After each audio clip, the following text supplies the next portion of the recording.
Mira, antes de...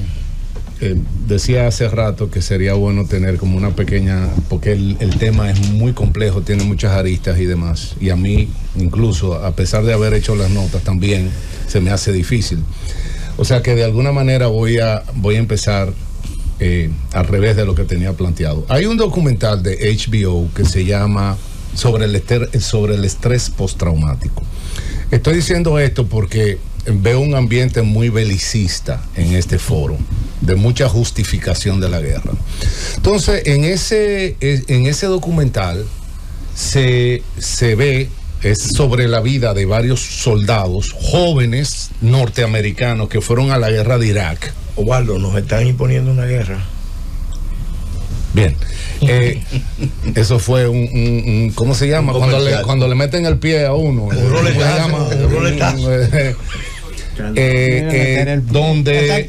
Donde ese individuo, luego, lo primero es que en un ambiente de conflicto, recuerden que una guerra es donde uno está en una situación donde es plomo a quien nos está tirando plomo. Entonces, el individuo vive en una permanente crispación. ¿Por qué? Porque es tu vida. O sea, no estamos hablando de que es una discusión, no es como aquí, no. Como digo yo, lo más difícil es cuando suena un tiro, y todos hemos tenido esa experiencia. Cuando suena un tiro, el instinto natural de la persona es cubrirse y alejarse. Pero resulta que el soldado tiene un entrenamiento para ir hacia donde suenan los tiros. O sea, es contrainstintivo.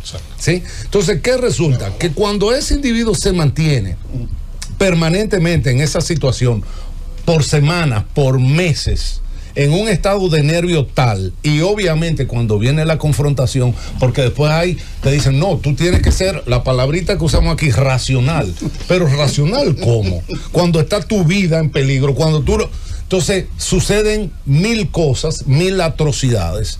Luego que ese individuo termina la guerra, que va con su traje de gala, porque la guerra tiene también su parafernalia. No es parafernalia, tiene su ideología, claro, tiene su sublimación. Entonces llega ese individuo con su uniforme de gala, con todas sus condecoraciones, lo es recibido de forma con honores militares, y a todo el mundo se le eriza la piel cuando vemos con una corneta y el himno, y a todo el mundo se le eriza. Pero ese individuo lo que tiene en la cabeza, eso es el equivalente a los 73 huríes del cielo, de la yihad. Pero cuando lo que ese individuo tiene en la cabeza se le desata desde que aparece eso, y empieza esa película de lo que él hizo, de lo que él vio, de lo que él revivió, y eso es una película que se repite cada 30 segundos y que él no se la puede sacar de la cabeza. ¿Saben cuál es la conclusión de ese tipo? Que con su misma arma de reglamento se suicida. Entonces, no. Oye, la tasa de suicidio entre los veteranos norteamericanos, si no recuerdo mal, es sobre 3 veces la tasa de suicidio de la población normal. Entonces, no es fortuito, ¿verdad?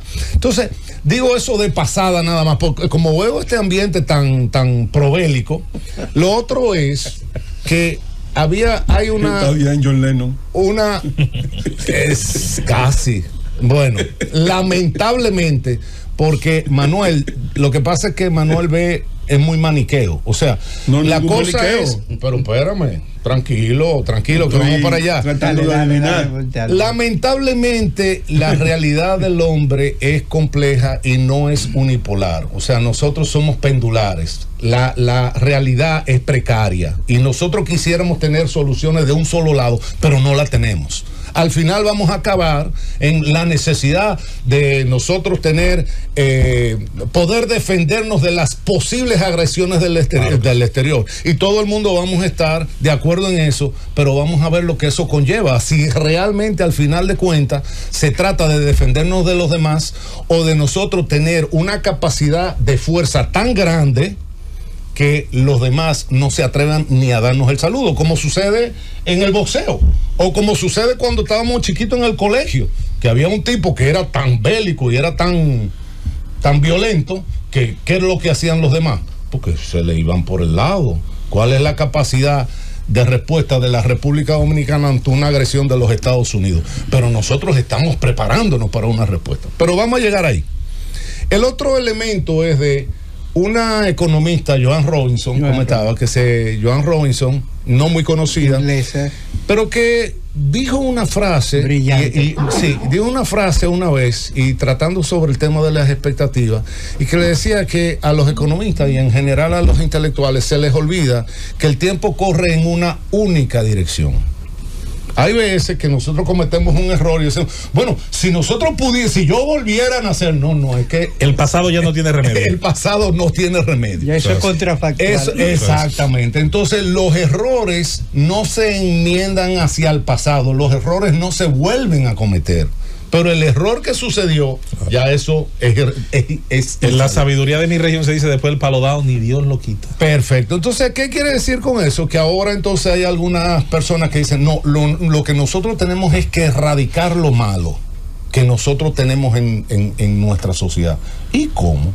Porque está ahí. No, lo que pasa es que los muchachos ahora ven mucho Netflix. Lo que hay es que prohibirles el Netflix. ¿Y cómo? Si el Netflix está ahí. No, es que lo que tenemos es que eliminar el armamento nuclear. ¿Quién va a eliminar el armamento nuclear? No, lo que tenemos es que detener la guerra biológica. ¿Cómo vamos a detener la guerra? O sea, lo que quiero decir con esto es que lo que va apareciendo se va a quedar y van a seguir apareciendo cosas nuevas. Lo otro es que en esta locura ideológica que nosotros estamos, y tiene que ver con la guerra, pero para que ustedes vean cómo todo esto está vinculado, había un militar, no recuerdo, con toda esta locura ideológica, porque ahora en algún lugar en el mundo se está queriendo prohibir la palabra mamá o madre y sustituirla por el del ser gestante. Que uno dice, ¿cómo así? Bueno, sí, uno le resulta a uno ridículo, pero resulta que eso es un derecho, porque resulta que hay mujeres que son transexuales, que no son gestantes, pero son mujeres. Entonces hay una locura donde tú, al final, tú te turbas y tú dices, pero ¿será de verdad? Bueno, es de verdad. Narcotizado por las palabras. Y lo saco a colación porque dice este militar que es médico que cuando hieren a un joven soldado, porque resulta que los soldados, yo no sé si ustedes lo sabían, pero son jóvenes dirigidos por viejos, ¿verdad? Son viejos que mandan a los jóvenes a que se den plomo. Hay un soldado aquí. Y decía, la primera palabra que un joven herido grita, ¿ustedes saben cuál es? Mamá. Oye, qué cosa. La primera palabra que viene a la mente de un joven herido es, ay, mamá. Pero nosotros en esta sociedad nueva, nosotros queremos erradicar la palabra madre. Entonces, hay un autor... No, al revés. En esta sociedad estamos poniendo a las madres a matar a los niños. Bueno, sí. Ese es otro tema. Ese es otro tema y ese... 72 millones de víctimas todos los años. ¿Qué pasa? Hay un economista, vamos a ver un poquito la guerra y no es que tengo muchísimo tiempo, la guerra un poquito desde el punto de vista económico. Hay un autor, creo que es holandés, Lee Jong-Hoo. Yo tomé mucho tiempo en aprender a Lee Jong-Hoo. Primero es larguísimo. Y él tiene una frase también que hay que saberla entender, y que él dice que fue la Segunda Guerra Mundial la que resolvió la gran crisis. ¿Por qué? La naturaleza del sistema que nosotros vivimos, el capitalismo, es de reposar en un equilibrio del desequilibrio. Equilibrio, para que ustedes vean, y eso... de alguna manera, es el equilibrio dinámico. Déjame darme un poquito así como de... En el libro que yo escribí, que se llama Crítica a la economía del status quo, yo creo que yo clarifico un poco lo que es el concepto de un equilibrio en el desequilibrio. Equilibrio en el sentido de que no hay tendencia al movimiento, y desequilibrio en el sentido de que hay desempleo. En el modelo neoclásico, que es el que se enseña en todas las escuelas, eso era imposible. Porque cuando hay un desequilibrio, el desequilibrio en función de una naturaleza homeostática del sistema, que tú has mencionado la palabra, el sistema se autorregula. Se autorregula. Cuando hay un desequilibrio, el sistema se mueve de alguna manera, no vamos a entrar en esa mecánica, y vuelve y consigue un equilibrio de sí mismo. O sea, si hay un exceso de trabajo, él lo absorbe. Si hay un exceso de petróleo, lo absorbe. Si los precios están de los carros él de alguna manera se acomoda a un nuevo equilibrio. Ya a raíz de Keynes, en el 1937 es la teoría general, pero posteriormente se llega al acuerdo de que realmente eso no sucede así. Lo que hace el sistema es que se acomoda en una situación de desempleo. Lo peor del caso es que se acomoda, porque si no se acomodara, entonces él solo sale del desempleo, pero no sucede así. Entonces de ahí es donde se justifica la intervención del Estado. Pero la intervención del Estado, ¿cómo? El Estado puede intervenir de muchas maneras. El Estado puede construir casas, lo dice Keynes. Keynes dice que el Estado pudiera enterrar dinero en minas abandonadas y dejar que la gente buscara ese dinero, y decía que eso era mejor que no hacer nada.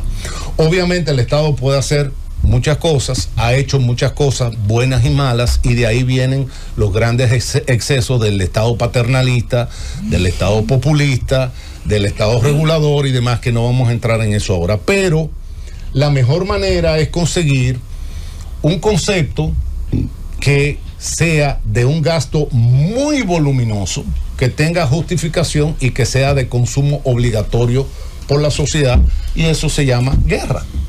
¿Por qué? Porque resulta, otra cuestión es que la gente habla del costo de la guerra, y obviamente la guerra cuesta.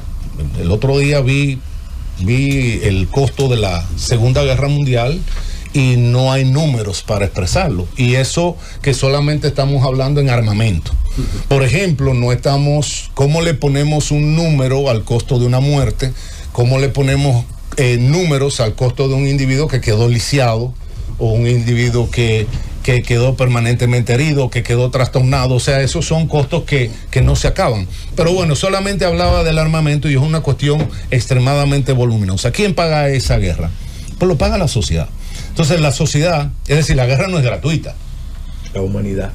La guerra no es gratuita. O sea, en la guerra, los elementos objetivos de la guerra son, vamos a ver, balas, pistolas, ametralladoras, y aquí entra entonces, Danilo, aquello que a nosotros, la testosterona, porque tú juntas 5 hombres y entonces viene la sapiencia en el armamento. No, y entonces eso es una 9 milímetros, 45, y aquella una R no sé qué. Bueno, eso mismo, todos esos elementos objetivos, y si de ahí subimos, porque estamos hablando de armamento ligero, ¿verdad? Ustedes que saben de eso. Tenemos que ir a escalar. Entonces vienen los obuses y vienen los tanques de guerra, y hay diseños diferentes de tanques de guerra, pero vamos a meternos en aviones. Entonces los aviones, todo eso lo que significa es muchísimo, una cantidad impresionante de dinero que lo paga la sociedad por vía del sistema de impuestos, y que es una canalización perfecta a lo que es esa tendencia que tiene el sistema a reposar en un equilibrio de subempleo. De ahí que hay unos viejos economistas marxistas, que creo que murieron los dos, que son Paul Suisse y Paul Baran, sí, que escribieron un libro, si no recuerdo mal, se llama El Capital Monopolista. Diablo, yo lo leí así, donde ellos, su tesis principal es que el capitalismo genera guerra. Necesita la guerra para sobrevivir. Necesita la guerra por una cuestión de que necesita estimular la producción, pero adicionalmente, y me queda un minuto, me va a faltar un minuto, ¿puedo? No. Bueno, en la segunda ronda. Los 48 minutos. Segundo. Sí.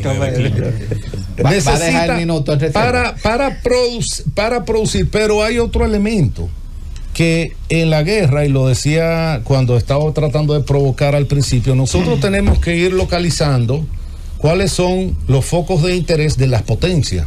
Porque, por ejemplo, Estados Unidos puede apoyar la guerra de Ucrania, pero de repente no tiene dinero para apoyar a Haití. Y digo, bueno, pero nosotros tampoco tenemos dinero para apoyar a Haití. ¿Y por qué no aparece? Ahora, si un día, en un momento determinado, aparece uranio en Haití, o aparece petróleo, entonces nosotros vamos a ver cómo, o litio, de inmediatamente el discurso político cambia, porque entonces ahora sí nosotros tenemos que apoyar a un país tan emblemático como Haití y nosotros vamos a pacificar, pero todo eso es bulto. Ahora, eso no es bulto solamente del imperio americano. O sea, el imperio chino, el imperio ruso, el imperio que aparezca, necesita visualizar en los próximos 50 años con qué energía es que yo voy a mover esta sociedad y a qué mercado es que yo le voy a vender mi producción. Entonces, yo tengo que ver, había otro cálculo de un economista por ahí que decía que si el mundo completo tuviera el nivel de vida de los Estados Unidos, no hay recursos en la Tierra, recursos naturales. 2 planetas y medio. Exactamente. Entonces, ¿qué pasa? Huella ecológica. La huella ecológica. Si nosotros tenemos una necesidad objetiva de recursos naturales, lo lógico es que como imperio nosotros estemos visualizando de dónde nosotros vamos a sacar el mineral de hierro, de dónde vamos a sacar el petróleo, de dónde nosotros vamos a sacar. Tenemos que mirarlo como una cuestión de interés imperial. En esta materia de la guerra, todos los imperios son lo mismo. Es más, no los imperios actuales, sino los imperios de la antigüedad. Al final de cuentas, de lo que se trata es de una preponderancia, de una conveniencia económica.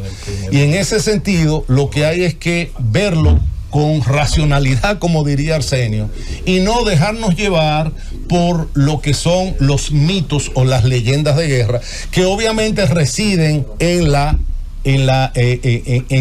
esa, lo que hablamos de Erich Fromm, esa agresividad natural, en la testosterona es la palabra.